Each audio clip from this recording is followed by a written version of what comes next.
मुंशी इंद्रमणि की आमदनी कम थी और खर्च ज्यादा था। अपने बच्चे के लिए दाई का खर्च ना उठा सकते थे, लेकिन बच्चे की सेवा की फिक्र और अपने पड़ोसियों से बराबरी करने की इच्छा के कारण वे इस खर्च को सहन करने पर मजबूर थे। उनके परिवार में उनकी पत्नी सुखदा और बेटा रुद्रमणि था। बच्चा दाई को बहुत ही चाहता था, हर दम उसके गले का हार बना रहता, इसीलिए दाई और भी ज्यादा जरूरी मालूम होती थी।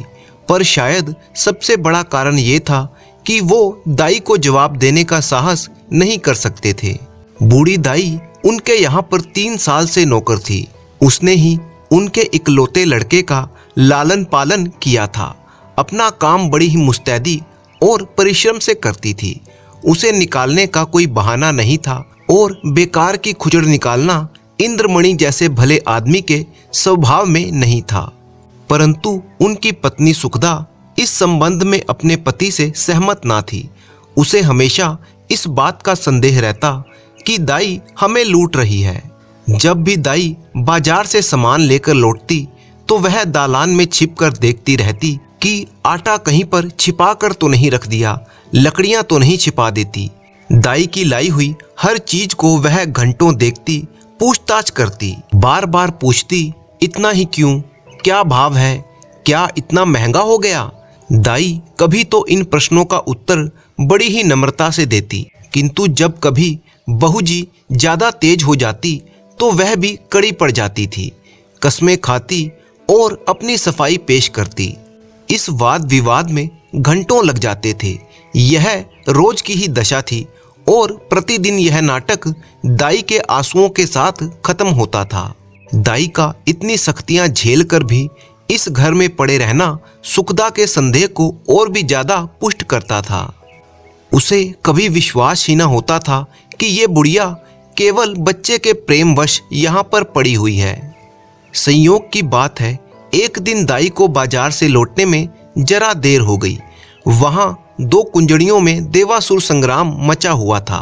दर्शकों की अच्छी खासी भीड़ जमा थी। यूं समझिए कि लोगों के मनोरंजन की पूरी सामग्री थी। दाई भी खड़ी हो गई कि देखूं क्या मामला है। तमाशा इतना मनोरंजक था कि उसे समय का बिल्कुल भी ध्यान न रहा। यकायक जब 9 के घंटों की आवाज कान में आई तो चौंक पड़ी और लपकी हुई घर की ओर चली। इधर सुखदा भरी बैठी थी। दाई को देखते ही त्योरियां बदल कर बोली, क्या बाजार में खो गई थी। दाई विनयपूर्ण भाव से बोली, एक जान पहचान की महरी से भेंट हो गई थी, वह बातें करने लगी। सुखदा इस जवाब से और भी चिढ़ गई और बोली, यहाँ दफ्तर को जाने में देर हो रही है और तुम्हें सैर सपाटे की सूझी है। परंतु दाई ने इस समय दबने में ही कुशलता समझी। बच्चे को गोद में लेने चली, पर सुखदा ने झिड़क कर कहा, रहने दो, तुम्हारे बिना ये व्याकुल नहीं हो जाता। दाई ने इस आज्ञा को मानना आवश्यक नहीं समझा। बहूजी का क्रोध ठंडा करने के लिए इससे उपयोगी और कोई उपाय न सूझा। उसने रुद्रमणि को इशारे से अपने पास बुलाया। वह दोनों हाथ फैलाए लड़खड़ाता हुआ उसकी ओर चला। दाई ने उसे गोद में उठा लिया और दरवाजे की तरफ चली, लेकिन सुखदा बाज की तरह झपटी और रुद्र को उसकी गोद से छीनकर बोली, तुम्हारी ये गुस्ताखी बहुत दिनों से देख रही हूँ, यह तमाशे किसी और को दिखाना। यहाँ तो जी भर गया। दाई रुद्र पर जान देती थी और समझती थी कि सुखदा इस बात को जानती है। उसकी समझ में सुखदा और उसके बीच यह ऐसा मजबूत संबंध था जिसे साधारण झटके से तोड़ ना सकते थे। यही कारण था कि सुखदा के कटु वचनों को सुनकर भी उसे यह विश्वास ना होता था कि मुझे निकालने पर उतावली है। सुखदा ने ये बातें कुछ ऐसी कठोरता से कही और रुद्र को ऐसी निर्दयता से छीन लिया कि दाई को सहन ना हो सका। वह बोली, बहू जी, मुझसे कोई बड़ा अपराध तो नहीं हुआ, बस पाव घंटे की देरी हुई है। इस पर आप इतना बिगड़ रही हैं तो साफ साफ क्यों नहीं कह देती कि दूसरा दरवाजा देखो, नारायण ने पैदा किया है तो खाने को भी वही देगा, मजदूरी का अकाल थोड़े ही है। सुखदा ने कहा, तो यहाँ पर तुम्हारी परवाह कौन करता है, तुम जैसी नौकरानियां गली गली ठोकरे खाती फिरती हैं। दाई ने जवाब दिया, हाँ, नारायण आपको कुशल रखे। नौकरानियां और दाइयां आपको बहुत मिलेंगी। मुझसे जो कुछ अपराध हो गया हो उसे क्षमा कीजिएगा। मैं जाती हूँ। जाओ और मालिक से अपना हिसाब ले लो। मेरी तरफ से रुद्र बाबू को मिठाइयाँ मंगवा दीजिएगा। इतने में इंद्रमणि भी बाहर से आ गए और पूछा, क्या हुआ? दाई ने कहा, कुछ नहीं, बहूजी ने जवाब दिया है, अब मैं घर जाती हूँ। इंद्रमणि गृहस्थी के जंजाल से इस तरह से बचते थे जैसे कोई नंगे पैर वाला मनुष्य कांटों से बचता हो। उन्हें सारे दिन एक जगह पर खड़े रहना मंजूर था, पर कांटों में पैर रखने की हिम्मत ना थी। वो खिन्न होकर बोले, बात क्या हुई? सुखदा ने कहा, कुछ नहीं, मेरी इच्छा है। मेरा जी नहीं चाहता तो मैं इसे नहीं रखती। किसी के हाथों बिक तो नहीं गए। इंद्रमणि ने झुंझला कर कहा, तुम्हें बैठे बिठाए एक ना खुचड़ सूझती रहती है। सुखदा ने तिनक कर कहा, हाँ, मुझे तो इसका रोग है, क्या करूं, मेरा स्वभाव ही ऐसा है। तुम्हें यह बहुत प्यारी है तो ले जाकर गले में बांध लो, मेरे यहाँ पर इसकी जरूरत नहीं है। दाई घर से निकली तो उसकी आंखें डबडबाई हुई थी। उसका हृदय रुद्रमणि के लिए तड़प रहा था। जी चाहता था कि एक बार बालक को लेकर प्यार कर लूं, पर यह अभिलाषा लिए हुए वह घर से बाहर निकल आई। रुद्रमणि दाई के पीछे पीछे दरवाजे तक आया, पर दाई ने जब दरवाजा बाहर से बंद कर दिया तो वह मचलकर जमीन पर लेट गया और अन्ना अन्ना कहकर रोने लगा। उसकी माँ सुखदा ने उसे उठाया, चुमकारा, प्यार किया, गोद में लेने की कोशिश की, मिठाई देने का लालच दिया, मेला दिखाने का वादा किया। इससे जब काम ना चला तो बच्चे के सामने खिलौने लाकर रख दिए, परंतु वह किसी तरह से भी चुप ना हुआ। यहाँ तक कि सुखदा को क्रोध आ गया, बच्चे को वहीं छोड़ दिया और आकर घर के धंधे में लग गई। रोते रोते रुद्र का मुंह और गाल लाल हो गए, आंखें सूज गई और वह सिसकते सिसकते जमीन पर ही सो गया। सुखदा ने समझा था कि बच्चा थोड़ी देर में रो धोकर चुप हो जाएगा। रुद्र ने जागते ही फिर से अन्ना अन्ना की रट लगाई। 3 बजे जब इंद्रमणि दफ्तर से आए तो बच्चे की ये दशा देखकर अपनी पत्नी की तरफ कुपित नेत्रों से देखा और उसे गोद में उठा लिया और बहलाने लगे। जब अंत में रुद्र को यह विश्वास दिलाया गया कि दाई मिठाई लेने गई है तो उसे थोड़ा संतोष हुआ, परंतु शाम होते होते उसने फिर से चीखना शुरू कर दिया कि अन्ना मिठाई ला। इस तरह से 2-3 दिन बीत गए। रुद्र को अन्ना की रट लगाने और रोने के सिवा कोई और काम ना था। उसके खिलौने उसके सामने पड़े रहते, परंतु वह उनकी तरफ आंख उठाकर बिना देखता। अन्ना जैसी जीती जागती प्यार करने वाली, गोद में लेकर घुमाने वाली, थपक थपक कर सुलाने वाली, गा गा कर खुश करने वाली चीज का स्थान उन निर्जीव वस्तुओं से पूरा ना हो सकता था। वह अक्सर सोते सोते चौंक पड़ता और अन्ना अन्ना पुकार कर हाथों से इशारा करता, मानो उसे बुला रहा हो। उसका भरा हुआ शरीर घुलने लगा, गुलाब जैसा चेहरा सूख गया। माँ और बाप उसकी मोहनी हंसी को देखने के लिए तरस जाते थे। उसे अब ना दूध से प्रेम था, ना मिश्री से, ना मेवे से, ना बिस्किट से। सुखदा अपने बच्चे की दशा देखकर भीतर ही भीतर कुढ़ती और अपनी मूर्खता पर पछताती। इंद्रमणि जो शांति प्रिय आदमी थे, अब बालक को गोद से अलग ना करते थे, उसे रोज साथ में हवा खिलाने ले जाते थे। दूसरी दाई तीसरे ही दिन रख ली गई, पर रुद्र उसकी सूरत देखते ही मुंह छिपा लेता था, मानो कोई डायन या चुड़ैल उसने देख ली हो। इसी तरह से 3 हफ्ते गुजरे। बरसात का मौसम आ गया। कभी बेचैन करने वाली गर्मी, कभी हवा के ठंडे झोंके, बुखार और जुखाम का जोर था। रुद्र की दुर्बलता इस ऋतु परिवर्तन को बर्दाश्त ना कर सकी। सुखदा उसे कभी पानी के पास जाने ना देती, नंगे पैर उसे एक भी कदम चलने ना देती।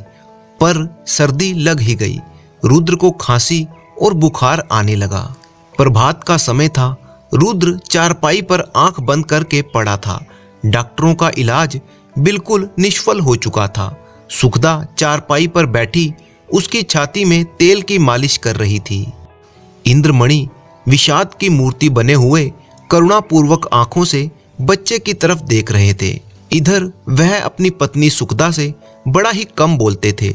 उन्हें उससे एक तरह की घृणा सी हो गई थी। वह रुद्र की बीमारी का एकमात्र कारण उसी को समझते थे। वह उनकी दृष्टि में बहुत ही नीच स्वभाव की स्त्री थी। सुखदा ने डरते डरते कहा, आज बड़े हकीम साहब को बुला लेते हैं, शायद उनकी दवा से फायदा हो जाए। इंद्रमणि ने काली घटाओं की ओर देखा और जवाब दिया, बड़े हकीम नहीं, यदि धनवंतरी भी आवे तो उससे कोई फायदा ना होगा। सुखदा ने कहा, तो अब किसी की दवा ना होगी, बस इसकी एक ही दवा है। तुम्हें तो बस वही धुन सवार है, क्या वो बुढ़िया आकर अमृत पिला देगी? वह तुम्हारे लिए चाहे विष हो, पर लड़के के लिए वह अमृत ही होगी। मैं नहीं समझती कि ईश्वर की इच्छा उसके अधीन है। यदि नहीं समझती हो तो अब तक नहीं समझी तो रोओगी। बच्चे से हाथ धोना पड़ेगा। चुप भी रहो, क्या अशुभ मुंह से निकालते हो? यदि ऐसी ही जली कटी सुनानी है तो बाहर चले जाओ। मैं तो जाता हूं, पर याद रखो ये हत्या तुम्हारी ही गर्दन पर होगी। यदि लड़के को तंदुरुस्त देखना चाहती हो तो उसी दाई के पास जाओ, उससे विनती और प्रार्थना करो, क्षमा मांगो। तुम्हारे बच्चे की जान अब उसी की दया के अधीन है। सुखदा ने कुछ उत्तर नहीं दिया। उसकी आंखों से आंसू जारी थे। इंद्रमणि ने पूछा, क्या मर्जी है, जाऊं उसे बुला लाऊं? तुम क्यों जाओगे? मैं आप चली जाऊंगी। नहीं, माफ करो, मुझे तुम्हारे ऊपर विश्वास नहीं है। ना जाने तुम्हारी जुबान से क्या निकल जाए। अगर वो आती भी होगी तो नहीं आएगी। सुखदा ने पति की ओर फिर से तिरस्कार भरी दृष्टि से देखा और बोली, हाँ और क्या, मुझे अपने बच्चे की बीमारी का शौक थोड़े ही है। मैंने लाज के मारे तुमसे ये बात नहीं कही, पर मेरे हृदय में भी यही बात है। यदि मुझे दाई के मकान का पता मालूम होता तो कब से मैं उसे मना कर ले आती। वह मुझसे कितनी नाराज हो, पर रुद्र से उसे प्रेम था। मैं आज ही उसके पास जाऊंगी। तुम विनती कहते हो, मैं उसके पैरों में पड़ने के लिए तैयार हूं। उसके पैरों को आंसुओं से भिगोऊंगी और जिस तरह भी राजी होगी राजी करूंगी। सुखदा ने बहुत ही धैर्य धरकर ये बातें कहीं, परंतु उमड़े हुए आंसू रुक न सके। इंद्रमणि ने स्त्री की ओर सहानुभूति पूर्वक देखा और लज्जित होकर बोले, मैं तुम्हारा जाना उचित नहीं समझता, मैं खुद ही जाता हूँ। बूढ़ी दाई का नाम कैलासी था। कैलासी संसार में अकेली थी। किसी समय उसका भी परिवार गुलाब की तरह खिला हुआ था, परंतु धीरे धीरे उसकी सब पत्तियां गिर गई और अब वह संसार में बिल्कुल अकेली थी, एक सूखी हुई टहनी की तरह। परंतु रुद्र को पाकर इस सूखी हुई टहनी में जान पड़ गई थी।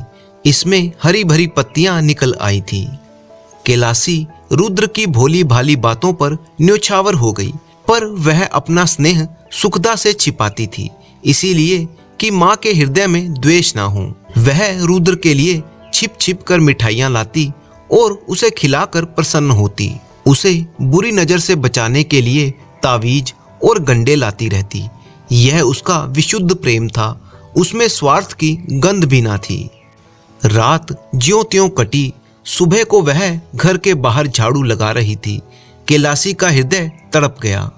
वह व्याकुल होकर घर से बाहर निकली कि चलूं रुद्र को देखाऊं, पर आधे रास्ते से ही लौट गई। रुद्र कैलासी के ध्यान से एक क्षण के लिए भी नहीं उतरता था। वह सोते सोते चौंक पड़ती, जान पड़ता जैसे रुद्र उसके सामने चला आ रहा है। पड़ोसियों के पास जाती तो रुद्र की ही चर्चा करती। रुद्र उसके दिल और जान में बसा हुआ था। प्रतिदिन वह ये इरादा करती कि आज रुद्र को देखने चलूंगी। घर से चलती, परंतु रास्ते से ही लौट आती। कभी 2-4 कदम से आगे नहीं बढ़ सकी। वह सोचती, कौन सा मुंह लेकर जाऊं? जो प्रेम को धूर्तता समझते हों उन्हें कौन सा मुंह दिखाऊं? कभी सोचती, यदि रुद्र मुझे ना पहचाने तो बच्चों के प्रेम का ठिकाना ही क्या है, नई दाई के साथ हिल मिल गया होगा। यह ख्याल उसके पैरों पर जंजीर का काम करता था। इस तरह से 2 हफ्ते बीत गए। कैलाशी का जी उचटता रहता, जैसे उसे कोई लंबी यात्रा करनी हो।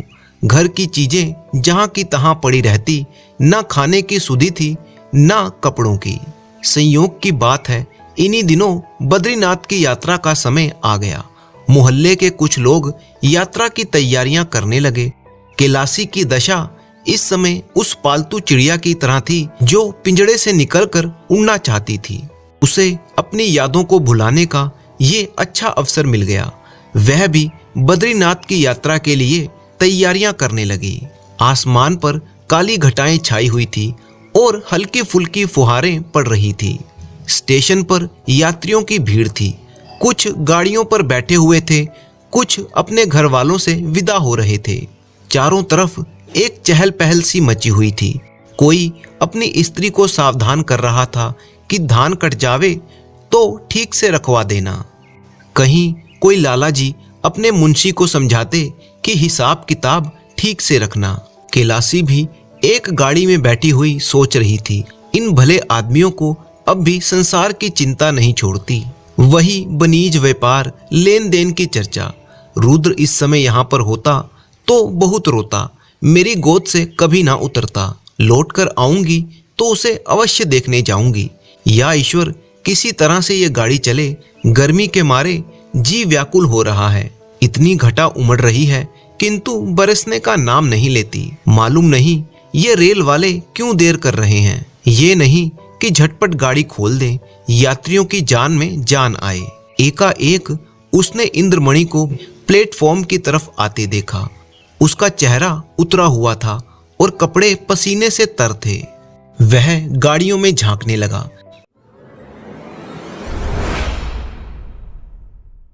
कैलाशी केवल ये जताने के लिए कि मैं भी यात्रा करने जा रही हूँ, गाड़ी से बाहर निकल आई और इंद्रमणि उसे देखते ही लपक कर उसके करीब आ गया और बोले, क्यों कैलाशी, तुम भी यात्रा को चली? कैलाशी ने बड़े ही गर्व से उत्तर दिया, हाँ, यहाँ क्या करूँगी, जिंदगी का कोई ठिकाना नहीं, मालूम नहीं कब आंखें बंद हो जाए। परमात्मा के यहाँ मुंह दिखाने का भी तो कोई उपाय करना होगा। रुद्र बाबू अच्छी तरह से हैं? अब तो जा ही रही हो, रुद्र का हाल पूछकर क्या करोगी? उसे आशीर्वाद देती रहना। कैलाशी की छाती धड़कने लगी। घबरा कर बोली, उनका जी अच्छा नहीं है क्या? वह तो उसी दिन से बीमार है जिस दिन से तुम घर से निकली हो। 2 हफ्ते तक उसने अन्ना अन्ना की रट लगाई। अब 1 हफ्ते से खांसी और बुखार में पड़ा है। सारी दवाइयां करके हार गए पर कुछ फायदा ना हुआ। मैंने सोचा था कि चलकर तुम्हारी अनुनय विनय करके लिवा लाऊंगा। क्या जाने तुम्हें देखकर उसकी तबीयत संभल जाए। पर तुम्हारे घर पर आया तो मालूम हुआ कि तुम यात्रा करने जा रही हो। अब किस मुंह से तुम्हें चलने के लिए कहूँ? तुम्हारे साथ सलूक ही कौन सा अच्छा किया था जो इतना साहस करूँ? और फिर पुण्य के कार्य में विघ्न डालने का भी डर है। जाओ, उसका ईश्वर ही मालिक है। आयु शेष रही तो वह बच ही जाएगा, अन्यथा ईश्वर की इच्छा के सामने किसका वश चलता है। कैलाशी की आंखों के सामने अंधेरा छा गया। सामने की चीजें तैरती हुई मालूम होने लगी। उसका हृदय भावी अशुभ की आशंका से दहल गया। हृदय से निकल पड़ा, हे ईश्वर, मेरे रुद्र का बाल भी बांका ना हो। प्रेम से उसका गला भर आया। विचार किया कि मैं कैसी कठोर हृदय हूँ। प्यारे बच्चे का रो रो कर बुरा हाल हो गया और मैं उसे देखने तक ना गई।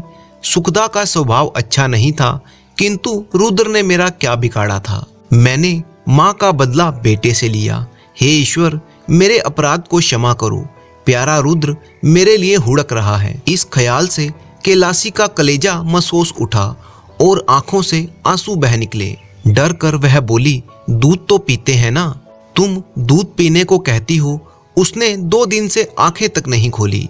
या परमात्मा, अरे कुली कुली बेटा, आकर मेरा सामान गाड़ी से उतार दे। अब मुझे तीरथ ना सूझता। हाँ बेटा, जल्दी कर। बाबूजी, देखो कोई तांगा है क्या? वह तांगे पर बैठ गई।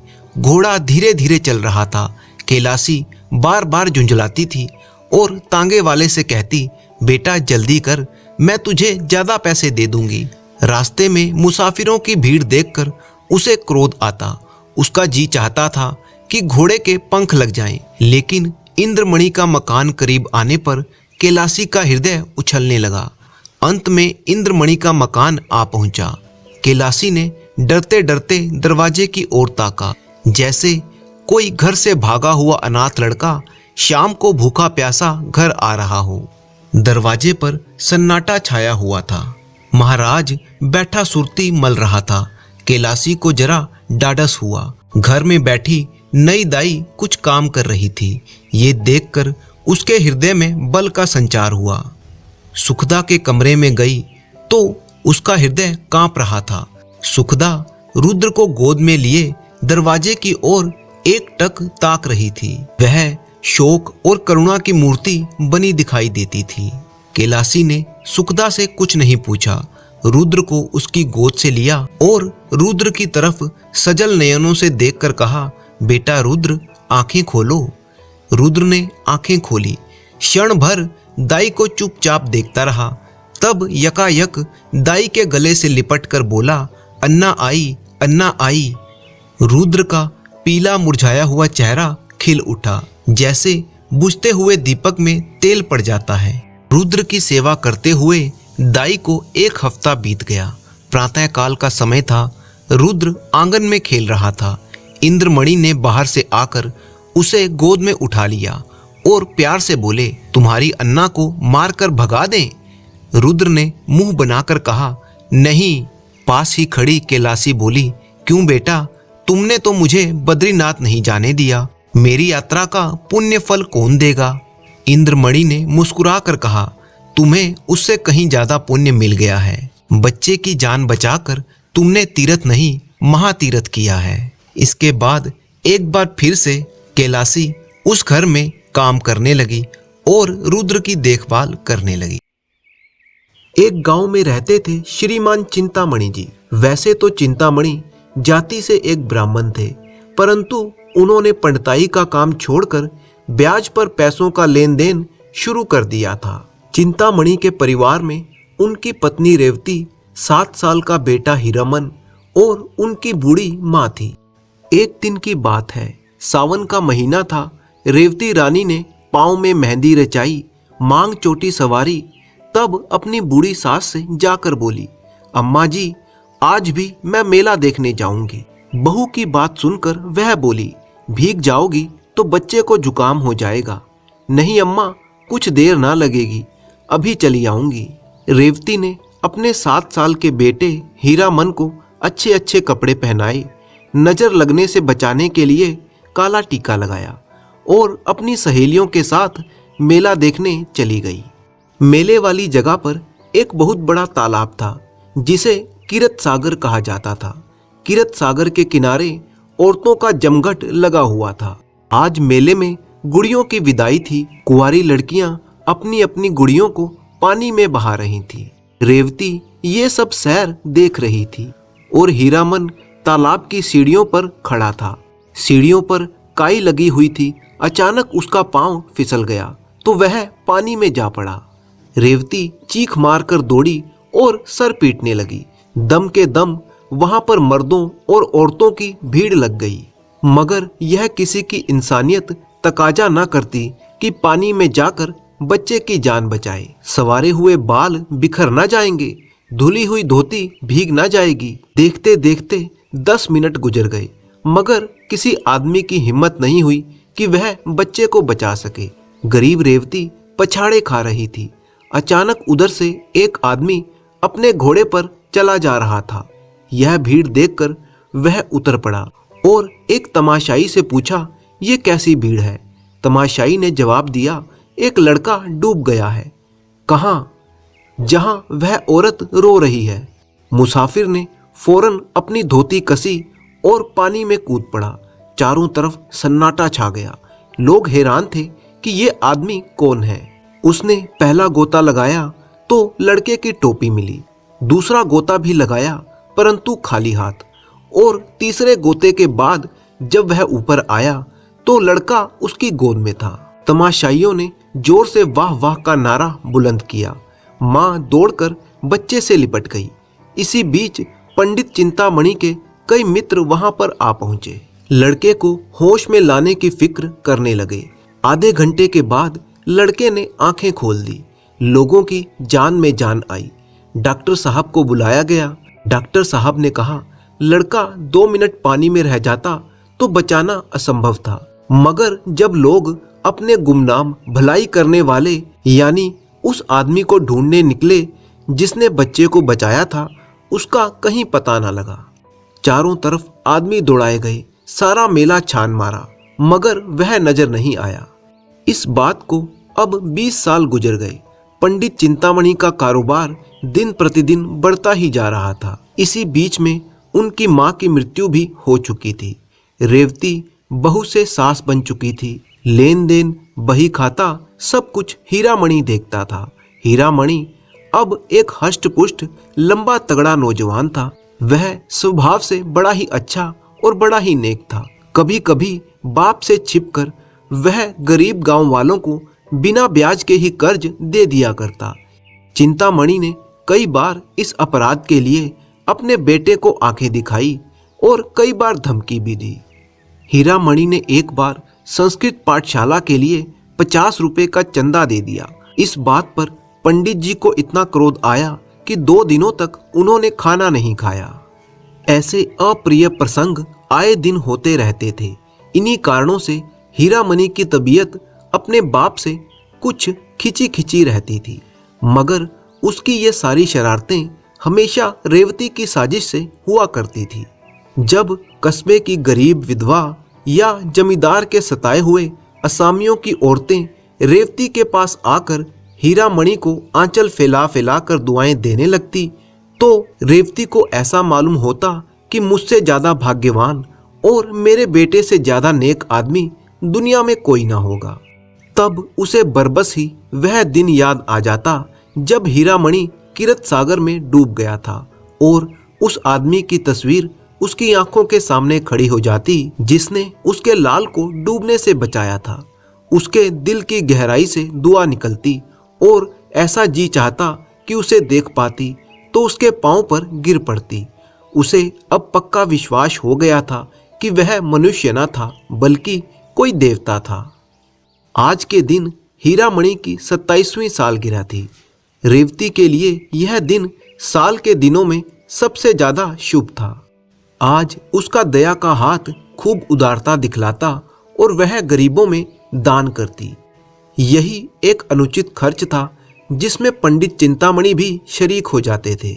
आज के दिन वह बहुत खुश होती और बहुत रोती भी, और आज अपने गुमनाम भलाई करने वाले के लिए उसके दिल से दुआएं निकलती। एक दिन की बात है, हीरामणि ने आकर रेवती से कहा, अम्मा, श्रीपुर नाम का एक गांव नीलाम हो रहा है। आप कहो तो मैं दाम लगा आऊं। अगर सौदा बन गया तो हम महाजन से सीधा जमींदार बन जाएंगे। रेवती ने कहा, गांव कैसा है? अच्छा गांव है, ना बड़ा ना छोटा। यहाँ से 10 कोस है। 20,000 तक बोली चढ़ चुकी है। 100-200 में खत्म हो जाएगी। अपने दादा से पूछ लो।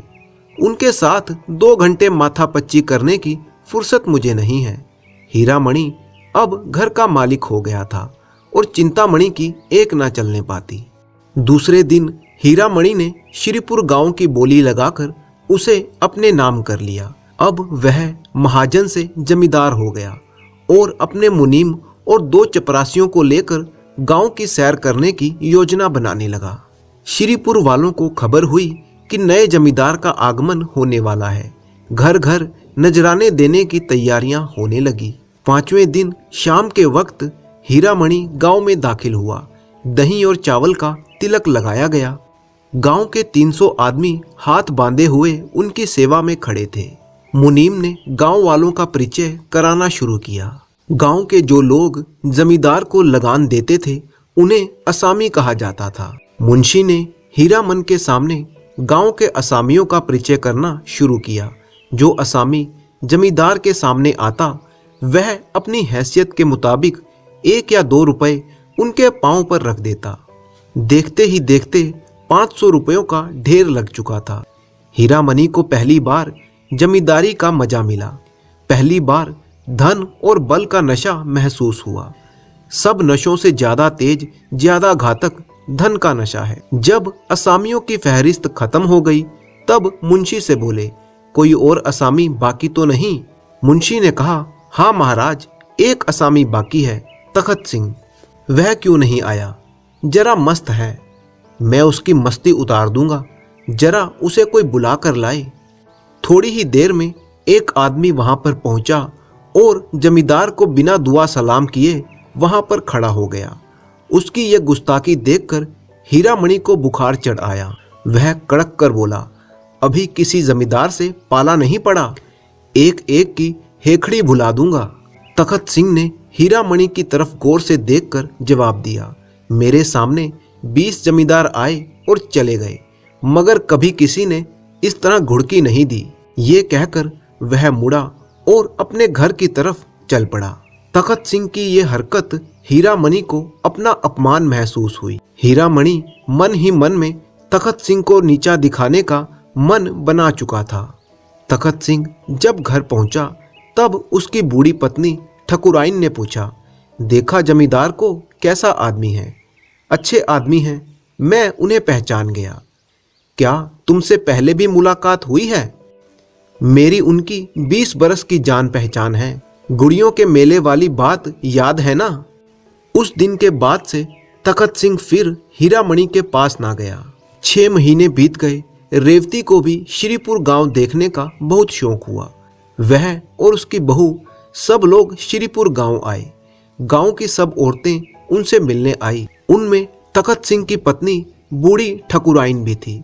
उसकी बातचीत, सलीका और तमीज देखकर रेवती रानी दंग रह गई। जब ठकुराइन चलने लगी तो रेवती ने कहा, ठकुराइन कभी कभी आया करना, तुमसे मिलकर तबीयत खुश हुई। इस तरह से दोनों औरतों में धीरे धीरे मेल जोल होने लगा। दूसरी तरफ हीरामणि अब तखत सिंह को नीचा दिखाना चाहता था। वह अपने मुंशी के साथ मिलकर तखत सिंह को उसी के खेतों से बेदखल करने की तरकीबें सोच रहा था। जेठ माह की पूर्णमासी आई। हीरामणि की सालगिरह की तैयारियां होने लगी। रेवती अपने घर पर ही थी, तभी बूढ़ी ठकुराइन वहां पर आई।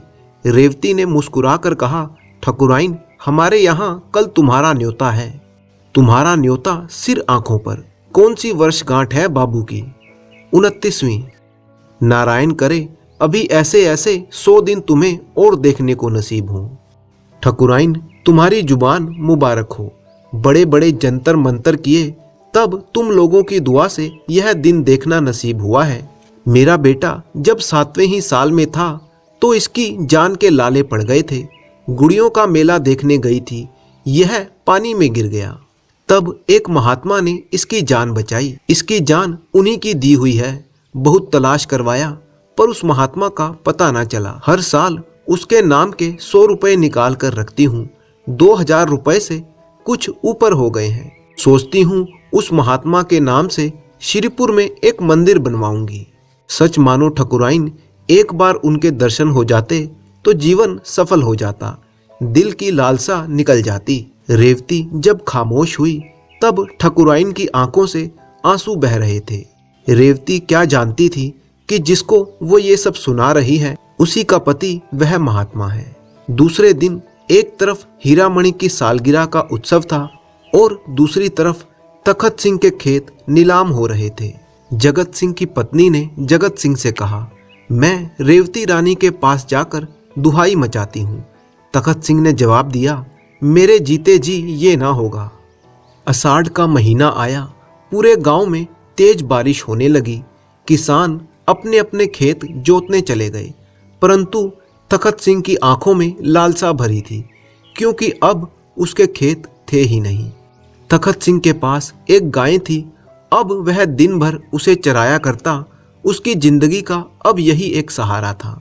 उसके उपले और दूध बेचकर गुजर बसर करता था। कभी कभी फाके करने भी पड़ जाते।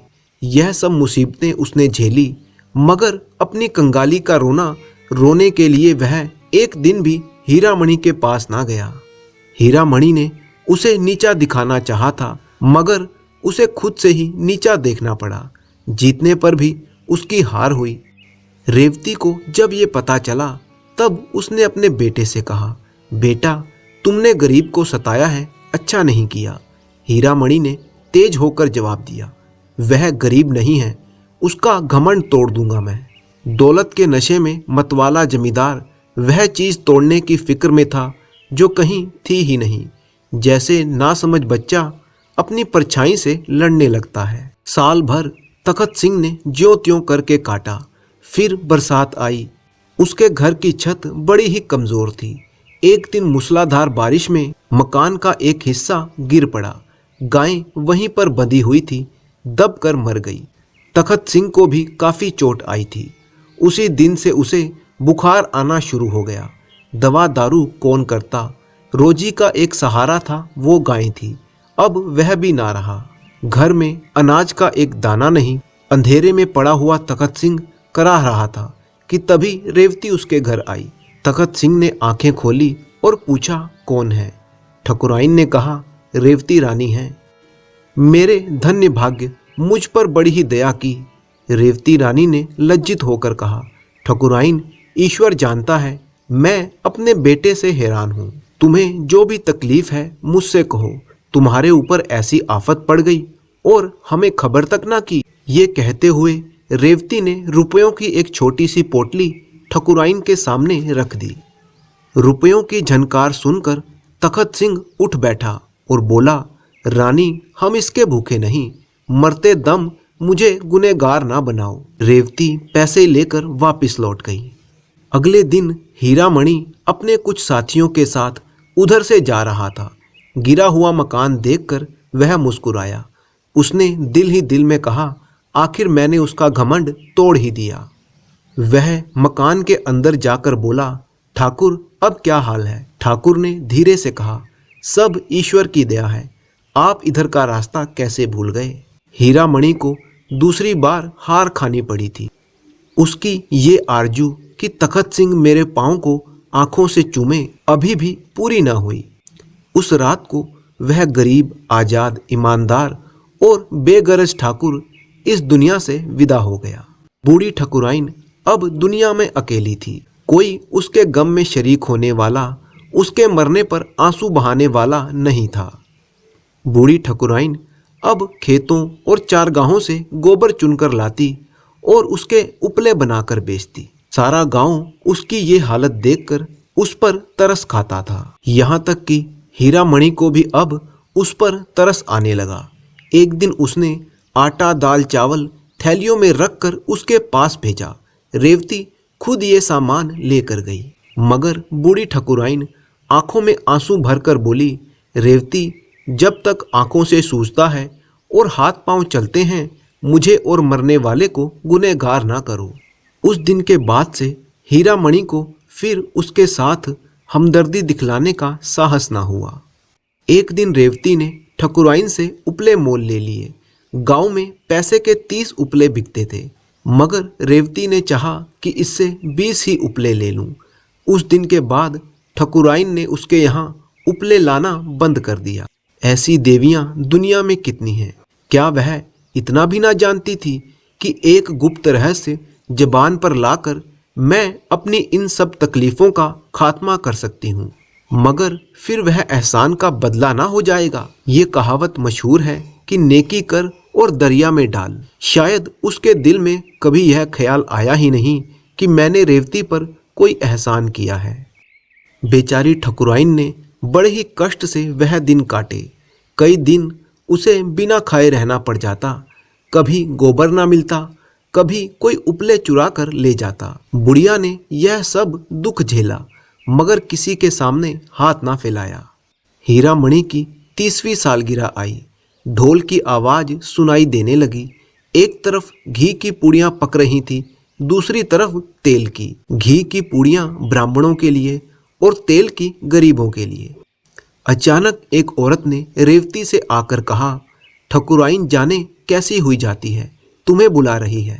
रेवती ने दिल में कहा, आज तो खैरियत से काटना, कहीं बुढ़िया मर ना जाए।